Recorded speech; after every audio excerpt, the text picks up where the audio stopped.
Uno. Amigas y amigos de Construyendo Comunidad, muy buenos días, muy buenas tardes, muy buenas noches, depende del horario en que nos hagan el favor de ver esta transmisión. Hoy estamos al lunes 18 de diciembre de este 2023 y como todos los lunes nos toca hablar sobre temas relacionados con la educación, la cultura y el arte. Y para ello están los responsables de este segmento de Comunidad 24 y de Construyendo Comunidad. Está la doctora Edith Cinto. Doctora, ¿cómo está? Hola, muy bien, gracias. Buenas tardes a todas y todos. Perfecto, doctora, gracias. El maestro Fidencio Romero. Maestro Fidencio, ¿cómo está? Muy bien, licenciado Cuellar, buenas tardes, doctora, buenas tardes. Maestro, buenas tardes. Pues hoy vamos a platicar, maestro Fidencio, sobre un tema que usted maneja muy bien, que es el tema de la prueba PISA. La semana pasada apareció en los medios de comunicación la derecha y los neoliberales en los medios de comunicación se fueron encima del gobierno mexicano y bueno, pues la idea es que usted nos pueda explicar qué es la prueba PISA, en qué consiste. Adelante, maestro. Sí, gracias.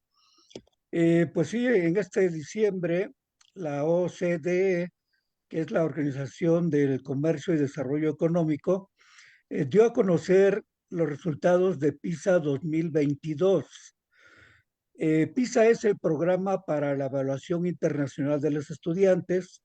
PISA es la sigla en inglés y es un estudio coordinado por la Organización para la Cooperación y el Desarrollo Económico, la OCDE. Evalúa las habilidades y conocimientos de los estudiantes de 15 años, 15 y 16 años, en las áreas de lectura, ciencias y matemáticas. Es decir, jóvenes que están saliendo de la secundaria o que están ingresando a educación media superior, que es bachillerato preparatoria. El objetivo del programa es medir la capacidad de los alumnos de esta edad para utilizar sus conocimientos y habilidades de lectura, matemáticas y ciencias para afrontar los retos de la vida real. Y adelante, por favor. Eh, Mide el estado del aprendizaje y la equidad en la educación. Esta evaluación examina lo que los estudiantes saben en matemáticas, lecturas y ciencia y qué pueden hacer con lo que saben. Proporciona una evaluación internacional completa y rigurosa de los resultados del aprendizaje de los estudiantes hasta los 15 años. Los resultados de PISA indican la calidad y equidad de los resultados del aprendizaje alcanzados en parte del mundo, no en todo, y permiten a los educadores y responsables de políticas aprender de las políticas y prácticas aplicadas en otros países. Eso sería. El estado del aprendizaje y la equidad en la educación describe el desempeño de los estudiantes en esto que ya mencionamos, matemáticas, lectura y ciencia, examina las diferencias de género en el desempeño e investiga cómo el desempeño se relaciona con el estatus socioeconómico de los estudiantes y su origen si son inmigrantes. También describe cómo han evolucionado la calidad y la equidad de los resultados del aprendizaje desde las evaluaciones anteriores de PISA. Adelante. ¿Qué consiste PISA? ¿Por qué se evalúa? Se evalúa para medir si los estudiantes tienen la capacidad de reproducir lo que han aprendido, de transferir sus conocimientos y aplicarlos en nuevos contextos académicos y no académicos. ¿A quién se aplica? La población objeto son los estudiantes de 15 años de escuelas públicas o privadas. En la prueba 2022 se aplicó a 81 países, se aplica cada 3 años. Esta de 2022 debió haberse aplicado en 2021, pero por la pandemia se dejó pasar un año. ¿Qué se evalúa? Ya lo dijimos, lectura, matemáticas y ciencias. ¿Cómo se usan los resultados? La información permite comparar los resultados con los otros países para identificar el progreso o no del país en estos temas de educación para que se permita mejorar las políticas educativas. Adelante. En 2022, PISA evaluó en matemáticas el dominio principal. Cada 3 años, uno de los tres es el dominio principal. En este caso, el dominio principal es matemáticas. Es la capacidad de razonar matemáticamente y de formular, emplear e interpretar las matemáticas para resolver problemas en una variedad de contextos. El marco incluye conceptos, procedimientos, hechos y herramientas para describir, explicar y predecir fenómenos. Ayuda a las personas a comprender el papel que desempeñan las matemáticas en el mundo y a tomar decisiones fundamentadas necesarias para cuidar ciudadanos constructivos, comprometidos y reflexivos del siglo XXI. En el caso de ciencia, ese dominio secundario en esta ocasión, se revisa la capacidad de abordar problemas relacionados con la ciencia y las ideas científicas como un ciudadano reflexivo. Una persona que tiene competencia científica puede participar en discursos razonados sobre ciencia y tecnología. Se requiere poder explicar los fenómenos científicamente, evaluar y diseñar investigación científica e interpretar datos y pruebas científicamente. La lectura, que en esta ocasión también es dominio secundario, se ve la capacidad de los estudiantes para entender, usar, reflexionar y relacionarse con textos escritos para lograr sus objetivos, desarrollar su conocimiento y potencial y participar en la sociedad. En el caso de ciencia, bueno, es el pensamiento creativo, tener un dominio innovador, una capacidad de participar de manera productiva en la generación, evaluación y mejora de ideas que pueden dar lugar a soluciones originales y efectivas y avances en el conocimiento. Esto es lo que evalúa PISA y los propósitos para tener una educación de calidad. Se busca conocer las competencias, habilidades y actitudes de los estudiantes para analizar y resolver problemas, para manejar información y para enfrentar situaciones que requieren de tales habilidades. Ya lo dijimos, la evaluación PISA se realiza cada 3 años desde el año 2000 con el objeto de valorar el alcance de las metas educativas propuestas por los países integrantes de OCDE. PISA no está diseñado para evaluar el aprendizaje de los contenidos específicos fijados en los programas de las escuelas de los distritos o regiones correspondientes. Tampoco está pensado para evaluar el desempeño de los docentes ni los programas vigentes. Solo mide habilidades y capacidades de pensamiento. Cada vez que se hace la evaluación, pues se presenta un panorama general de todo el mundo, de los países que participan. En este caso participaron 81. eh, Son muy pocos en relación a la población mundial. Si pensamos en que la FIFA tiene 211 federaciones de fútbol, la ONU tiene más o menos unos 190 países y en OCDE hay 38 países nada más, que son los que tienen las economías más desarrolladas del mundo. Y para ingresar hay que cubrir ciertos requisitos, hay que pasar ciertas pruebas y por lo tanto no todos los países pueden evaluarse porque es caro hacerlo. Y los países que están ahí, en esta ocasión fueron 81, pero de esos solo 38 están en OCDE. Los otros, pues solicitaron hacer el examen o fueron invitados y quisieron saber cuáles son sus resultados. Aquí está la puntuación media, por ejemplo, de algunos países. La más alta va de 508 a 527 y luego hay una media de la OCDE que es 489 y luego en rojo los que están en puntuación baja. Y ahí aparece, cada país puede consultar su resultado. Esta es de ciencias, por ejemplo, y sirve para darse cuenta. Allí abajo está el 2022. La prueba PISA se aplicó en rondas trianuales hasta 2018. La ronda prevista para 2021 se llevó a cabo en 2022 debido a la pandemia y a partir de 2022 regresa a su ronda de 3 años. El 5 de diciembre, precisamente de este mes, OCDE difundió resultados de las pruebas PISA y de un total de 81 participantes, 73 fueron países, incluyendo 14 de América Latina y el Caribe, que son los países con los que nos podemos comparar: Argentina, Brasil, Chile, Colombia, Costa Rica, República Dominicana, El Salvador, Guatemala, Jamaica, México, Panamá, Paraguay, Perú y Uruguay. Hay 8 que no son considerados países, son regiones como Macao, Taipei, Hong Kong, 18 regiones de Ucrania, Chipre, Bakú, la Autoridad Palestina y Kosovo, por ejemplo. China, por ejemplo, no se evalúa como país. Eh, Alguna vez se ha evaluado Shanghái, otra Beijing, Rusia no se evalúa, India no se evalúa, es decir, no están interesados en estos resultados. Estos son los puntajes de los países miembros o no. Ya vimos que algunos se evalúan solo porque quieren ver cuáles son sus resultados.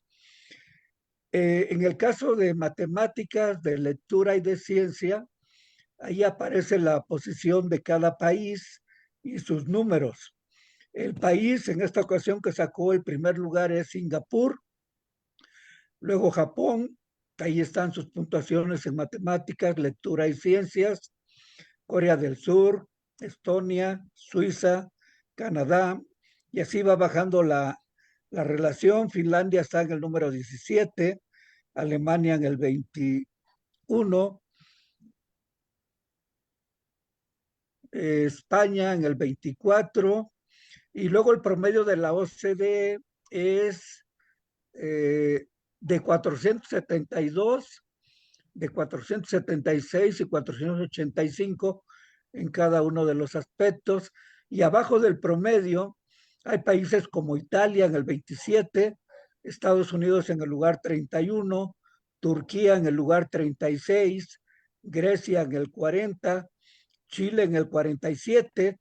Chile es el país de América Latina mejor posicionado, Uruguay en el 48, Malasia en el 48, México aparece en el lugar 51.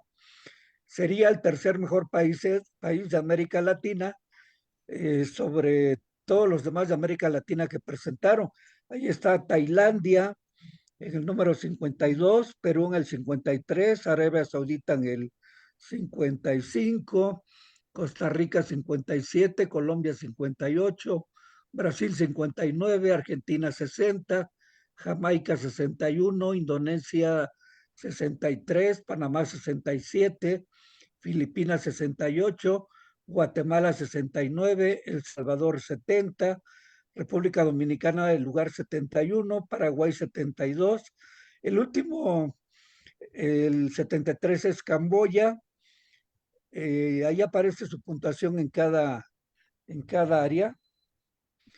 En el caso de los resultados para México, el sistema educativo de México tiene un nivel medio, que es el congruente con su desarrollo general y de acuerdo a los países en ordenamientos como los basados en el Producto Interno Bruto o el Índice de Desarrollo Humano.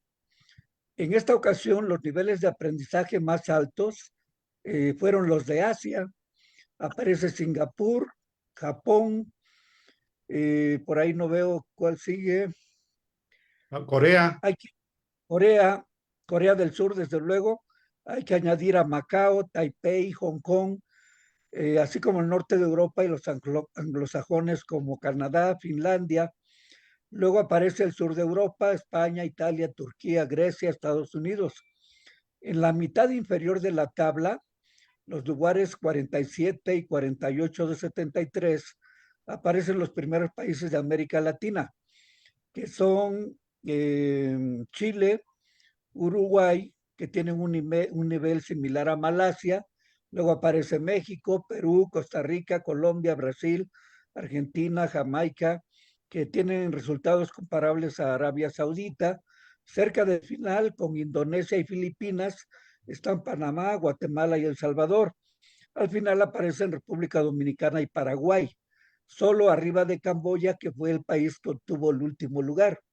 Los resultados más bajos se dan en los países de menor desarrollo, desde luego, y es razonable suponer que la mayor parte del centenar de países que no se evalúan en general son países más pobres y tendrían resultados inferiores. Ahora, los niveles de aprendizaje de los mexicanos en las tres áreas se mantuvieron estables entre 2006 y 2018. En lectura, si vemos los números, y en matemáticas y en ciencias, hay una pequeña variación en cada caso y en general ese es el desarrollo del país y por lo tanto, pues esos son sus resultados. No se puede exigir otra cosa porque el país no tiene un desarrollo mayor. Lo que los estudiantes saben y pueden hacer en matemáticas.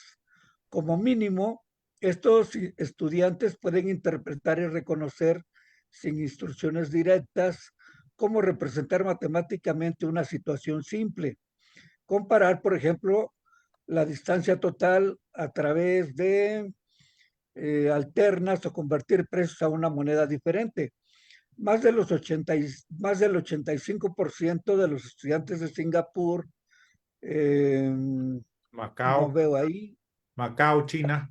Macao, China, Japón, Hong Kong, Taipei, Chino y Estonia, en orden descendente en ese porcentaje, obtuvieron valores correspondientes a este nivel o superior. Casi ningún estudiante en México destacó en matemáticas, lo que significa que no alcanzaron el nivel 2 de evaluación de matemáticas. El promedio de la OCDE es 9%, es el nivel, no lo alcanzo a ver, 5 o 6. El 9%, 6 países y economías asiáticas tuvieron la mayor proporción de estudiantes. Ajá, que lograron Singapur el 41%, Taipei chino 32%, Macao 229%, China, Japón 23%, Corea 23%.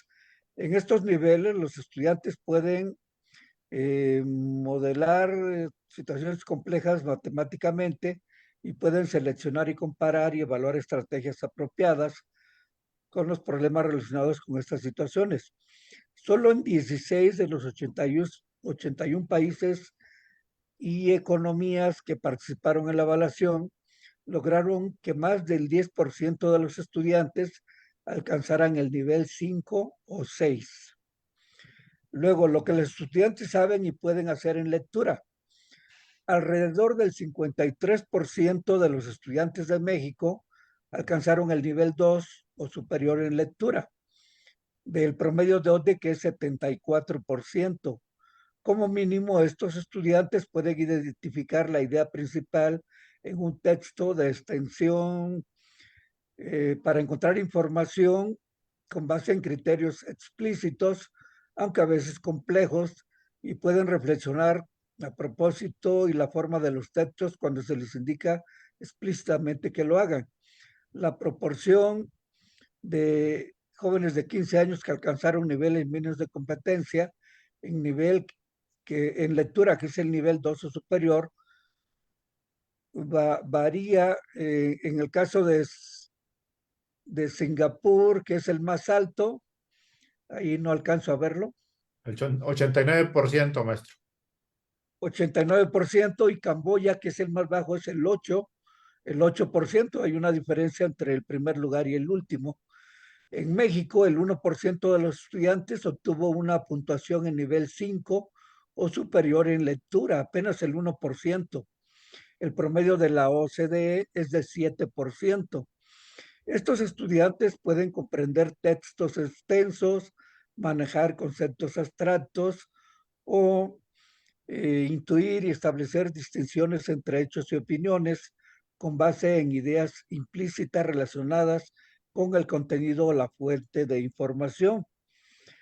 Y luego lo que deben saber y hacer en ciencias, en el caso de México, alrededor del 49% alcanzaron el nivel 2 o superior en ciencias.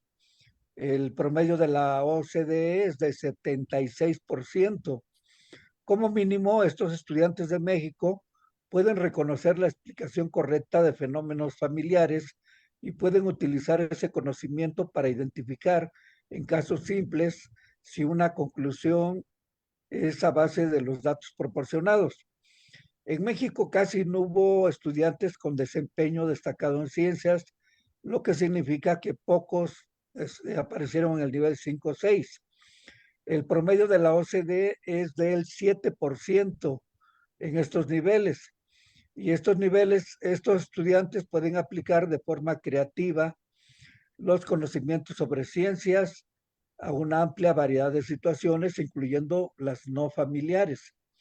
El impacto de la pandemia fue en algunos casos muy alto y en otros fue más baja, dependiendo del tiempo que las escuelas estuvieron cerradas, dependiendo del apoyo que tuvieron de los docentes y de sus familias, y dependiendo también de la tecnología a la que tuvieron acceso.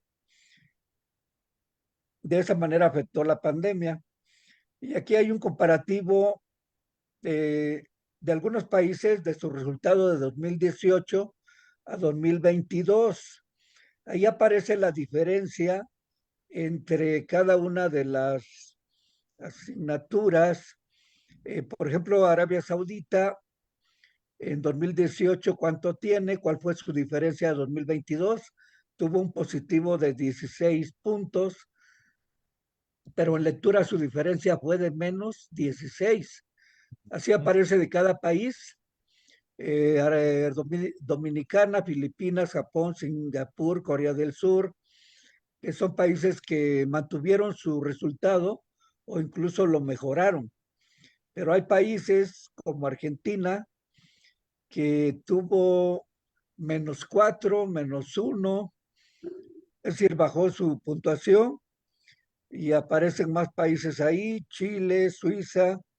Chile, por ejemplo, bajó -5 en matemáticas, -4 en lectura.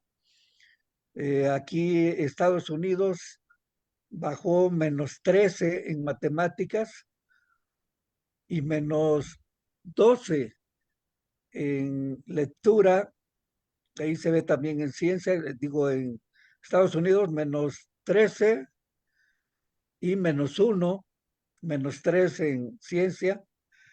Y México, sí, tuvimos una baja en resultado. En el caso de matemáticas fue 14 puntos, en lectura 5 puntos y en ciencias 9 puntos. Es el promedio de la OCDE. En general, el resultado global de toda la evaluación bajó. En OCDE, en matemáticas es el 15 puntos bajaron, sumando los promedios. En lengua fue 10 puntos. Y en ciencia, ¿cuántos fueron, abogado? El 2%, menos El 2%. 2% es en donde menos bajó, pero en general el resultado de todos los países tuvo una disminución. Y aquí hay una explicación. Parece claro que haber cerrado las escuelas mucho tiempo contribuyó a la caída, pero también otros factores, el acceso de los jóvenes a la tecnología, que les permitiera estar en contacto con la escuela y la capacidad de la escuela y de los mismos familiares de darles un apoyo. Pues estas gráficas son para consultar más tranquilamente, porque vemos que Canadá, por ejemplo, ahí un poquito arriba, hay algunos países que bajaron mucho. Canadá tuvo una diferencia de 15 puntos en matemáticas, en lectura 13, en ciencias no veo. Menos Tres, 3. Finlandia, -3. -3. Finlandia, que es el como el as, ¿no? Sí, También Finlandia bajó bastante. en 2018 tuvo el primer lugar, Ujú, pero en esta ocasión Finlandia disminuyó en 23 puntos en ujú. matemáticas, en 30 en lengua y en 11 en ciencias. Ciencias. Alemania también, que es un país muy desarrollado, bajó 25 puntos en matemáticas, 18 en lengua y no veo 11, ciencia.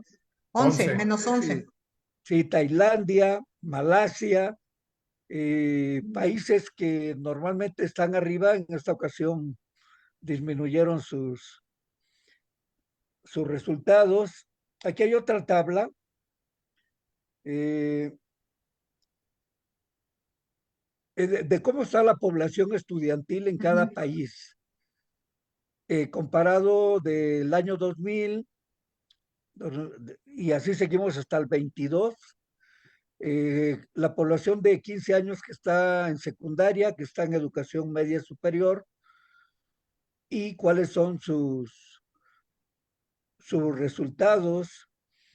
Hay una diferencia entre los datos que da OCDE y los que daba hasta 2018 el Instituto Nacional de la Evaluación de la Educación. Hay algunos números que no son los mismos porque México daba su información de inicio de curso, cuando la matrícula es distinta a la de fin de curso, y por ahí es en donde se mueven algunos números, pero en esencia estos serían los resultados del estudiantado de México en este tiempo. Recordemos que en 2012 se hizo obligatoria la educación media superior en México y eso obligó a que más alumnos permanecieran, aunque actualmente 2 de cada 10 ya no están en la escuela. Aquí aparecen las diferencias entre los números que da OCDE y los que daba el Instituto Nacional de la Evaluación de la Educación. Por esa razón, para que más jóvenes sigan en la escuela hay que evitar que unos la dejen. En general, los de peor desempeño son los que dejan la escuela, lo que presiona el promedio a la baja. Por ello fue un logro que los resultados de México en PISA no cambiaran del 2000 al 2018, mientras crecía la proporción de jóvenes de 15 a 16 años en la escuela. Esa es una explicación. Y bueno, los niveles ya vimos que son del 1 al 6. El 6 es el más alto, el 1 es el más bajo. El nivel 2 representa el mínimo de competencia para que un joven acceda a estudios superiores o realice las actividades que implica la vida en la sociedad del conocimiento. Esto permite identificar dos problemas. Muchos alumnos debajo del nivel 1 indica que no están preparados para una vida plena en una economía avanzada y una democracia madura, según estos criterios. Muy pocos estudiantes en los niveles 5 y 6 indican que no se está formando bien a los que deberán ocupar puestos de alta responsabilidad.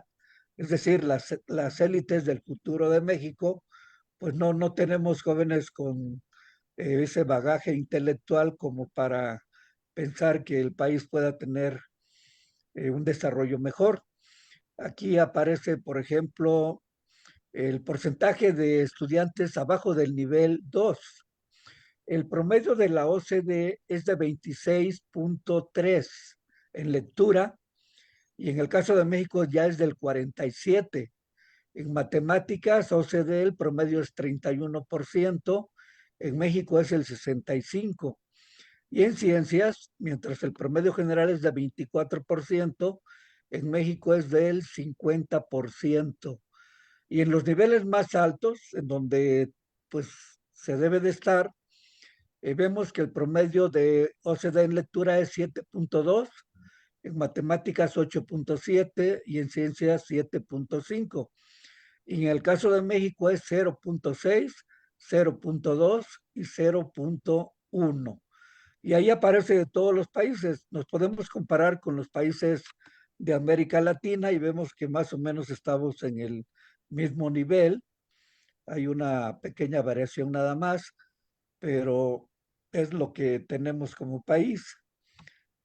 Y hay muchas conclusiones, desde luego, pero unas sencillas.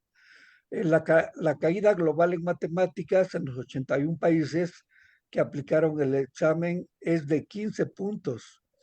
De una evaluación a otra nunca se había bajado más de 4. En lectura, la caída global fue de 10 puntos. En ciencias se mejoró en 2 puntos. México participa en PISA desde el año 2000, que es cuando se empiezan a hacer los exámenes. Y esto que ya decíamos, la prueba PISA debió aplicarse en 21, pero por la pandemia se aplica en 22. En México es el lugar 51 de 81 países, pero hay más de 100 países que no se evalúan, que no están en OCDE y que tampoco quieren evaluarse o no los invitan, porque igual sale caro evaluarse. El presidente López Obrador minimizó el resultado, dijo que son parámetros del periodo neoliberal y de cierta forma sí. Sí, OCDE es un club de ricos que sigue criterios y sigue indicadores y parámetros generalmente que son los que dispone el Banco Mundial, el Fondo Monetario Internacional, claro. y entonces la mayoría de los países no puede evaluarse. En México, aparte de que les hacen el examen a los niños, les hacen una encuesta de contexto y en México se obtuvo esto. El 22% de los alumnos no se sienten seguros cuando van camino a la escuela. El 7% se siente inseguro en las aulas. El 11% se siente inseguro en pasillos y cafeterías. El 19% de niñas y niños sufrieron acoso escolar más de 2 veces al mes. Por COVID, 36% de los alumnos una vez a la semana tuvieron problemas de comprensión de tareas escolares y el 28% no tuvo cerca a un adulto que le apoyara en temas académicos. Es un informe muy amplio, muy completo, que sería cuestión para expertos o para interesados darle una revisada porque aparece mucha información, toda muy útil, pero sí tomemos en cuenta que es una muestra pequeña de cada país. Son pocos los alumnos considerados, les consideran por nivel socioeconómico y así los regularizan en todo el mundo de tal forma que el resultado más o menos aplique al contexto de cada uno. No sé si me extendí, pero esta sería la presentación. Gracias. No, muy completa la explicación, maestro, muy didáctica. También creo que nos debe de llevar a la reflexión a todos los sectores en la población de nuestro país, al sector público, al sector privado y al sector social. A las familias, ni se diga. O sea, creo que el hecho de reflexionar de que nuestros hijos tienen que mejorar, nuestros hijos e hijas, mejorar matemáticas, mejorar en ciencias y mejorar en lectura, es una responsabilidad que las familias tienen que asumir, tenemos que asumir, que los gobiernos también tienen que, pues, elevar, capacitar y formar a los docentes y a las docentes, es decir, no se les puede dejar solos, se les tiene que estar capacitando y formando constantemente. Y a nivel de la iniciativa privada, también asumir que podrían ellos colaborar con distintos programas de capacitación, de formación, porque al final de cuentas, los jóvenes de 15 años, las señoritas de 15 años el día de mañana van a ser sus trabajadores en la industria privada o en el sector público van a ser los servidores públicos. Creo que es una responsabilidad de todas y de todos. Claro que muchas veces cuando viene la evaluación, siempre se busca quién es el responsable, pero en materia educativa se ha demostrado a nivel mundial que la responsabilidad es compartida, es de todo mundo y que aquí para poder sacar adelante a nuestro país, pues tenemos que invertir más en educación y tenemos que trabajar comunitariamente más en educación. Doctora Edith, adelante, por favor. Pues muchas gracias. Buenas tardes, maestros. Muchas Buenas gracias, tardes. maestro Fidencio, por compartir esta información. Ya tengo más idea de lo que se trata este tema. Y fíjese que, bueno, no es consuelo de, como dicen, consuelo de muchos, ¿no? Pero efectivamente, como lo señala en la conclusión, hubo una baja generalizada y se le atribuye pues a la pandemia, ¿no? Sin embargo, lo que sí es una realidad también, y como dice el abogado Cuellar, hay que tenerlo muy presente, y nos debemos ocupar en eso, es que efectivamente tenemos una gran deficiencia. En un programa que tuvimos anterior a este, el maestro que fue entrevistado nos hacía el comentario de que en general, el tema de las matemáticas es como el coco de muchos, ¿no? Ya sea porque nos cuesta trabajo la comprensión, pero tiene mucho que ver también con el docente, ¿no? Yo recuerdo que en algún momento de la vida, cuando tuve mi primer acercamiento a la química, me encantó porque tuve un maestro que me pareció brillante en su momento de explicar y me enamoré de la química, ¿no? Entonces, y lo mismo me pasó en algún momento también de la vida, ya más adulta, con las matemáticas, me gustaron mucho, ¿no? Y no me dediqué a las matemáticas, y les decía hace rato, por tiempo, porque sí hay que dedicarle, hay que sentarse más que con el tema de las ciencias sociales. Eso, como diría otro amigo mutuo, fue como un paseo en la Alameda. Estudiar derecho fue muy fácil, ¿no? O sea, me gustó. Pero es que, bueno, tiene que ver mucho con, pues, un poco las habilidades que cada ser humano tiene, pero yo creo que un buen tanto con el maestro, ¿no? Que nos orienta de determinada manera que hace que uno como estudiante se enamore. Creo que sí hay que ocuparnos, creo que la nueva escuela mexicana tiene las herramientas necesarias para poder que avancemos en esa brecha que se abrió con motivo de la pandemia, ¿no? Yo creo que también hay que concientizarnos como sociedad y los padres de familia en que esta es una tarea de todos, como así lo establece la escuela mexicana, ¿no? O sea, no nada más es el maestro, sino somos todos en comunidad que debemos impulsar el retomar y brincar esa brecha, ¿no? Y que yo creo que sin que me preocupe realmente lo que diga la ONU ni ninguna de esas organizaciones a nivel mundial, sino sí tenemos que considerarlos a partir de que son indicadores que nos permiten, ¿no? A mí me asombró mucho que, por ejemplo, Finlandia, que efectivamente es el tigre en tema de educación, ¿no? Cómo logró avanzar a partir de un tiempo a la fecha. Y bueno, yo creo que, bueno, nosotros estamos en el camino correcto y tenemos las herramientas y nada más yo creo que sí hay que trabajar mucho en el tema de concientizar, ¿no? Adelante, maestro Gracias. Fidencio. Sí, eh, están atacando al gobierno actual del presidente López Obrador, pero en realidad el resultado no es de su gobierno. Así es. Es un resultado de 15 años de aprendizaje de los jóvenes. Aquí se evalúa lo que da la educación formal, es decir, el sistema escolar, pero también lo que da el aprendizaje informal, es decir, lo que los niños aprenden en la escuela, pero también lo que aprenden fuera de la escuela, las influencias sociales, Claro. las influencias económicas, políticas, ese, son habilidades de pensamiento, son conocimientos que no únicamente da la escuela. Y en todo caso, la nueva escuela mexicana es un programa de 2022 para acá. Aún no se puede evaluar.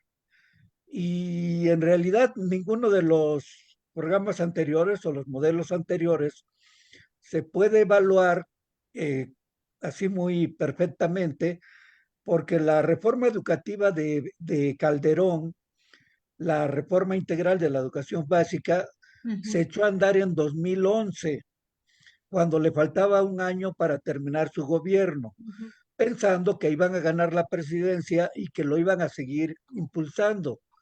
Como ya llegó Peña Nieto con el PRI, entonces Peña Nieto cambió el modelo en 2017, cuando le faltaba un año para irse, y no le dio tiempo más de que echarlo a andar con primero y segundo de primaria. Es decir, no les dio tiempo de evaluar si lo que habían pensado estaba bien o no. En el caso del presidente López Obrador, el modelo 2022, el plan y programa 2022, apenas este ciclo escolar se está echando a andar. Para poder ver los resultados tendrían que pasar por lo menos 6 años para ver de qué manera está impactando en educación básica, porque básicamente se evalúa esto, educación básica, que es preescolar, primaria y secundaria. Entonces, no se puede cuestionar a este gobierno por un resultado cuya responsabilidad no le corresponde. Eso sí hay que dejarlo claro, porque le dicen que es culpa de la nueva escuela mexicana, pero cuando que la nueva escuela Que mexicana acabamos de empezar. no ha empezado a evaluarse. Ujú. Sí, Sí, es muy importante esa aclaración, porque efectivamente en los medios de comunicación tradicionales, controlados por la derecha, pues se vino una campaña con los resultados en donde insistían mucho que México estaba en los últimos lugares. Y ahorita con la información que usted nos da, México aparece en un lugar promedio, Ujú. ni muy abajo ni muy arriba, pero está en el promedio general. Ujú. No puede ser, como dice la doctora Edith, un consuelo. Creo que a partir de esto, primera aclaración, que estos resultados no son una evaluación de la nueva escuela mexicana. Segunda aclaración, que los resultados de la nueva escuela mexicana se van a ver en algunos años y ahí sí se va a tener que evaluar lo que siempre se ha venido evaluando con la prueba PISA, las matemáticas, las ciencias y la lectura.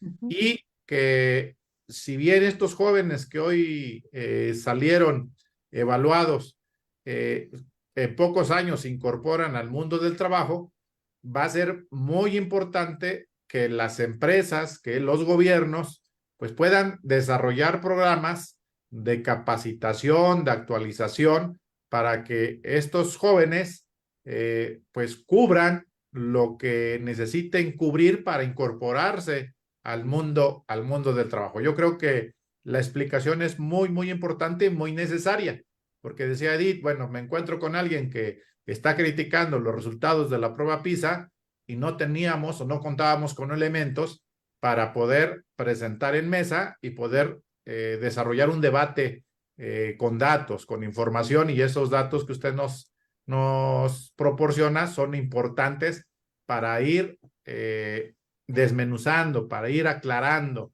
cómo está el tema de la prueba PISA. Adelante, doctora. Pues nada más reafirmar eso, que quede claro, ¿no? Que no, esta evaluación no responde a la nueva escuela mexicana, a este gobierno, ¿no? Y que bueno, aún suponiendo sin conceder que cuando nos toque la evaluación ya con la nueva escuela mexicana, tenemos, y esto es a nivel mundial, el tema de la pandemia que también hay que considerarlo, ¿no? Sin que sea un argumento para que no le pongamos ganas, ¿no? Ni corazón. Y a mí me parece que con la nueva escuela mexicana eso es lo que nos sobra, ¿no? Maestro Fidencio, adelante para sí, ir concluyendo la charla del día de hoy. sí, como decía, son 38 países de OCDE, ahí está México. Ujú. Hay que cubrir requisitos para ingresar. No todos los países lo pueden hacer porque hay una serie de estándares que tienen que cubrir. México sí está ahí. Y el resultado de México es el que corresponde a su nivel de desarrollo. No se puede pedir otro resultado porque nuestras condiciones no lo permiten. Nos podemos comparar con los países de América Latina porque tenemos historias parecidas Ujú. y en este caso, en esta evaluación, que es algo relativo, únicamente dos países aparecen arriba de México, que son Chile y Uruguay. Nada más. México está en tercer lugar a nivel América Latina, Ujú. arriba de los demás países que se evaluaron. Y los que no se evaluaron, pues se entiende que están en un nivel inferior. Así Ujú. que no tenemos por qué afligirnos. Lo que sí tenemos que hacer es poner atención en los aspectos en donde tenemos que mejorar para poder hacerlo y ser una economía más competitiva. Finalmente se trata de que esto le dé a los alumnos, cuando sean adultos, mayores habilidades de pensamiento, de decisión, que sean personas más felices, más plenas, que sean mejores seres humanos, porque van a tener criterios y van a tener entendimientos mayores que una persona que no se prepara. Si uno desarrolla su capacidad intelectual, eso le permite alcanzar un estatus emocional, mental mayor. Entonces, esa es la importancia de esta evaluación, de prepararnos más para que México como nación sea más competitivo y nosotros como personas pues, seamos mejores personas. y el resultado de la nueva escuela mexicana, de lo que se está echando a andar, va a tardar años en darse, por lo menos 6, y no podemos ahorita juzgar a un gobierno cuyo resultado último no le corresponde. Eso sería nada más para dejarlo claro. Y es cuestión de revisar las tablas, de revisar las gráficas y ver cuál es la condición de cada país de acuerdo a esta evaluación, a estos criterios, y ver de qué manera cada país ha ido avanzando o bajando, pero es un resultado, digamos que reducido. Hay metodologías, desde luego, que indican que puede ser muy certero, pero es reducido y por lo tanto, pues es una referencia nada más. Hay países que nunca se evalúan y no pasa nada. Repito, India, Rusia, China como países, pues no le dan la importancia, igual son economías muy poderosas y no pasa nada con eso. Ujú. Nada más, muchas gracias. Claro, aquí lo que usted señalaba, México en el lugar 51, abajito de Chile, que está en el lugar 47, y de Uruguay, que está en el lugar 48. Eso no es una justificación, pero sí es importante el tener estos datos para ubicarnos en la justa dimensión y no como ha venido desarrollando una campaña los medios de comunicación masiva. Adelante, doctor Edith, ¿con qué nos quedamos el día de hoy?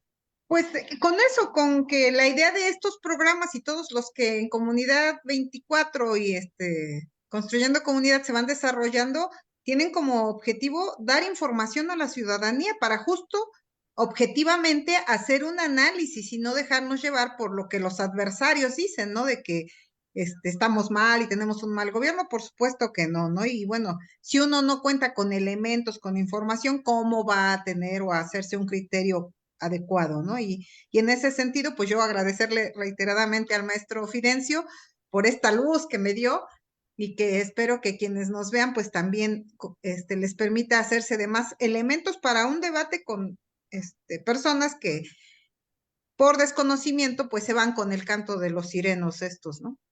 Claro. Maestro Fidencio, ¿con qué nos quedamos el día de hoy? Pues hay más datos que arroja esto. El 88% de los pobres es el que tiene los resultados más bajos. El 55% de los ricos, 55% es el que tiene resultados bajos. Es decir, la condición socioeconómica Económico. cuenta mucho. Hay países de África que no participan. África está señalada como una región pobre y sus países no se evalúan pues porque no tienen las condiciones para hacerlo. Es desigual la evaluación en ese sentido. En el caso de los hombres evaluados de toda OCDE, los hombres tienen mejores resultados en matemáticas y las mujeres tienen mejor resultado en lectura. Eso es un indicador nada más, pero da una referencia de cómo, pues, cómo está el estudiantado, ¿no? En estas dos cuestiones. Y habría muchas más cosas que agregar, pero pues es esto de simplemente reflexionar en el resultado y de pues que haya claridad, ¿no? En lo que se está diciendo, porque sí se están acabando al gobierno cuando que no es responsabilidad de él. Yo les agradezco mucho. Feliz Navidad para todo el equipo, para los compañeros que no nos acompañaron y pásenla bien, que estén felices. Felices Gracias. fiestas también para ustedes. Muchas gracias, maestro. Gracias, maestro Fidencio. Gracias, doctor Edith. Efectivamente, amigas y amigos, los números son importantes tomarlos en cuenta, pero si se analiza parte de la información estadística y no se analiza el contexto, pues nos quedamos con una visión corta, con una visión manipulada por parte de aquellos y aquellas que nos proporcionan esa información parcial. Hay que experimentar, hay que informarnos, hay que investigar, como decía el maestro Fidencio, hay que ir a distintos datos por distintos medios para sacar nuestras propias conclusiones. La conclusión el día de hoy es que México está en el promedio a nivel latinoamericano, está en los primeros lugares, que es un tema que nos debe de preocupar a la humanidad en su conjunto, el tema de la educación, que las futuras generaciones tienen que ser apoyados en la familia, apoyados en la escuela, apoyados cuando ya sean gente productiva en las industrias, en las matemáticas, en la ciencia y en la lectura. Gracias, pásenla bien y como lo dijo el maestro Fidencio y la doctora Edith, que tengan una excelente Navidad, unas excelentes fiestas de fin de año y nos estaremos viendo ya coordinándonos con este equipo. Vemos si el próximo lunes, que es 25, o ya nos vemos definitivamente hasta el primer El lunes. día primero. El día, o el 1 de enero, o el 25 de primer enero. día hábil de cuando regresan ustedes de vacaciones, depende también de las actividades del equipo, las actividades personales. De nuestra parte, pues estamos en la mejor disposición de llevarles la información hacia todas y todos ustedes. Hasta pronto, pásenla bien. Maestro Fidencio, un abrazo. Doctora, Igualmente, un pásala abrazo bien, para Felices abrazote. fiestas, un abrazo. Muchas Igualmente. felicidades. Hasta Gracias. pronto. Igualmente, Chao. maestro, gracias.